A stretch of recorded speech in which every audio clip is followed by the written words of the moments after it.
बातमी आता बीडमधल्या मस्साजोगची आहे। शरद पवार यांनी बीडच्या मस्साजोग गावात सरपंच संतोष देशमुखांच्या कुटुंबियांची सांत्वनपर भेट घेतली।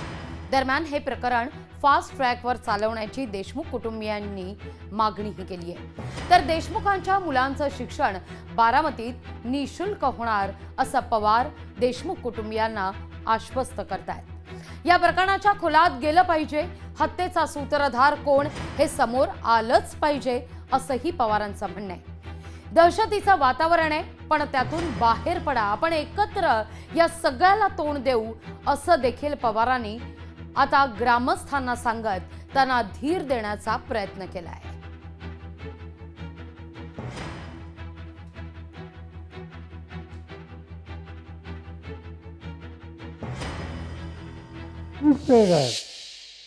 याच्या खोलात गेलं पाहिजे आणि यांचे सगळे सुसंवाद कोणाकोणाशी झाले, तो टेलिफोनवर असेल, आणखीन कशावर, ते सगळे त्याची जी काही माहिती आहे ती काढली पाहिजे, त्याच्या खोलात गेलं पाहिजे आणि त्यामधून वस्तुस्थिती ही सगळ्यांच्या समोर ही येईल। कुटुंबात लहान मुलं, त्यांच्या मुलांनी आत्ताच सांगितलं की तुझ्या शिक्षणाची जबाबदारी आम्ही घ्यायला तयार आहोत।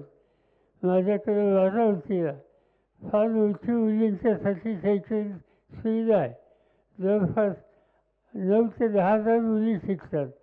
त्याच्यामध्ये आणखी एक मुलगी असेल, उद्या मुलगा येत असेल, त्यांचं पूर्ण शिक्षण आपण करू, त्यांना धीर देऊ, कुटुंबाला धीर देऊ।